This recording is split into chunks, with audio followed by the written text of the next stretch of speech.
guy, Ollie.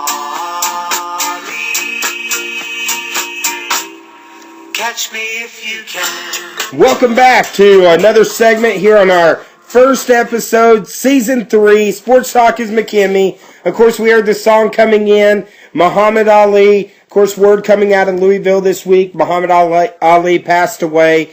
Probably one of the greatest heavyweight champions in the history of professional boxing. You're talking about a guy that fought some wars in the ring. I mean, we're talking about Sonny Liston. You're talking about Floyd Patterson. You know, you're talking about the battles he had with Frazier and Foreman, Ken Norton. I mean, you could go on with some of the great ones. You know, of course, he fought Larry Holmes, too. I mean, some of the wars that he fought in his ring, but Muhammad Ali finally passed away. But what a legacy Muhammad Ali has left of one, not only as one of the greatest fighters of all time, but we're talking about one of the greatest promoters who changed, you know, what it was to promote fights. I mean, you look at the UFC, you look at boxing now, like Floyd Mayweather, they're out talking smack and talking trash, trying to sell fights. That all came from Muhammad Ali. You look at basketball. Yeah, I mean, the trash talking that, you know, Muhammad Ali invented trash talking. Yep. But not only did he bring a legacy to boxing, but, you know, Mike, and you might talk a little bit more about this, but, you know, a legacy, he impacted so many lives of people all across the world. Right, and you know, you mentioned, you know, the greatest. I mean, that's his name. He is the greatest of all time, and to me, he was the greatest in the ring, and he was the greatest outside of the ring as far as what the impact they've had on society. During his tenure as champion, and even when he wasn't champion, from the 60s on till today, he's probably the most recognizable figure in the world. At least the most recognizable sports figure, even more so than Michael Jordan. Especially with not this generation, but the one that, you know, I'm from and you're from and our parents are from. Everybody knows Muhammad Ali. You know, of course, everybody knows, you know, Cassius Clay, and, you know, changing his name to Muhammad Ali, you know, when he got back from, you know, winning the gold medal at the age of 18, he threw it in the river after 2 days because the white America was not giving him respect. And so he just threw it in the river, and, you know, little by little he became part of, you know, the Nation of Islam, and, you know, fought for, you know, his rights as a African American, which is something that you or I, you know, we can't even begin to know what it must have been like to not have those rights, because you and I, being white men, we've always had all these rights, and so this is something that I will never ever say to an African American that I understand what their viewpoint is. But he fought for that, and then, you know, great fighting career.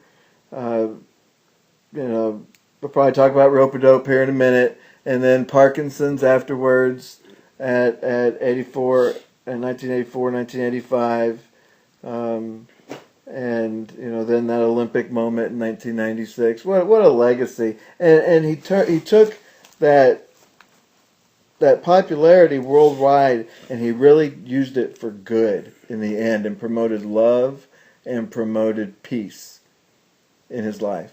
Well, and, you know, you talked a little bit about all the social change that he was tied to, and just as a boxer too. I mean, if I think about the two greatest heavyweights of all time, I think Rocky Marciano, he finished 49-0, and then I think Muhammad Ali. I think they're the top. I think they're the top two. I think Ali, honestly. You know, Marciano went undefeated in a time when the heavyweight division was watered down a bit.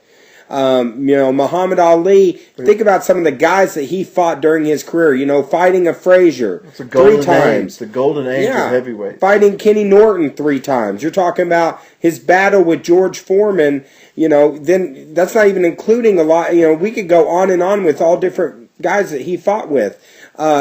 beating, Floyd Patterson twice. Sonny Liston shocking the world, and then after that, who knows what happened that second fight? They're still trying to figure out, what exactly happened, if it was a phantom punch or what went on with that. But, as a boxer, he was such a smart boxer. I mean, you think about, you mentioned the rope-a-dope earlier, the fight against George Foreman, getting Foreman to punch himself out, where Foreman was so exhausted because he was just throwing punch after punch. Ali was covering up.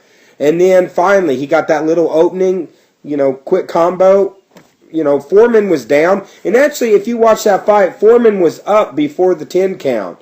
But Foreman didn't even try disputing the fight because he was so broken, not only from the mental games played before it, but that the unbeatable George Foreman had been put on the canvas.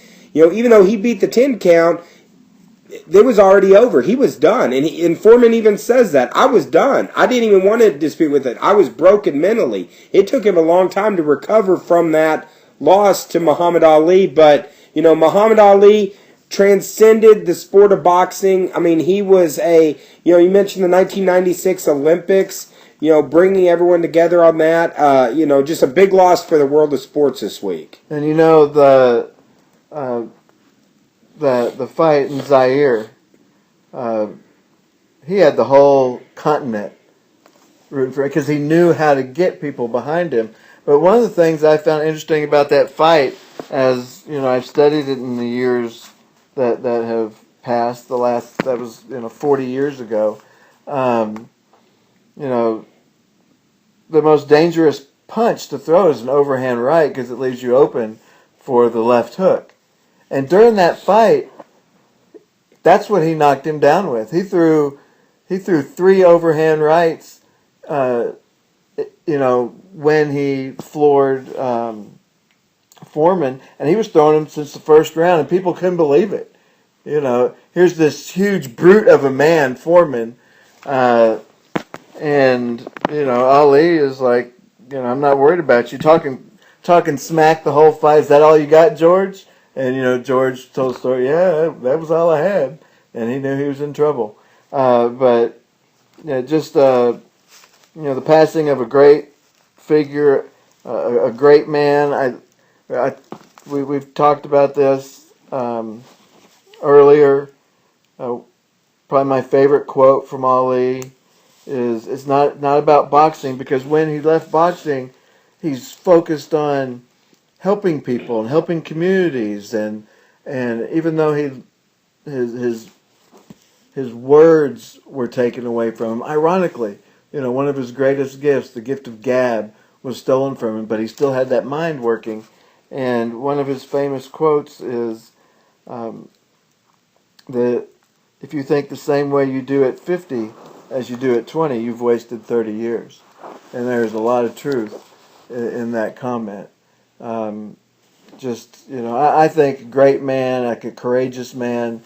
There are probably people out there that don't like him, for his trash talking or, his... Well, Mike, you mentioned trash talking. I mean, in our last segment, we were talking about the playoffs, Draymond Green getting in the head of LeBron James. Honestly, he's pulling a Muhammad Ali on LeBron James right now. Yeah, he's all in his head. Yeah, I mean, LeBron's the spirit of Muhammad Ali will live on. And, of course, this week we also lost, the great hockey legend Gordie Howe passed away. So a lot of great legends, out this week. Also, MMA fighter Kimbo Slice passed away at 42 this week. So a lot of legendary people in the fight world and also in hockey, passed away this week. And when we come back... Well, one more thing for you about the Gordie Howe. I was watching some replays, when they announced that Gordie Howe had died, and I was amazed. He played in a time when the goalies didn't have masks. I was like, seriously? That guy didn't have... That's why they didn't have teeth back then. And of course, the Gordie Howe hat trick. Yeah, an assist, a goal, and a fight. And but yeah, three great ones. Three legendary tough guys passed away this week. And when we come back, we're going to talk a little more tough guys because we have a special tough guy joining us. The one and only Joey Football is going to actually join us to talk a little bit about pro wrestling and mixed martial arts. We'll be right back on Sports Talk is McKimmie.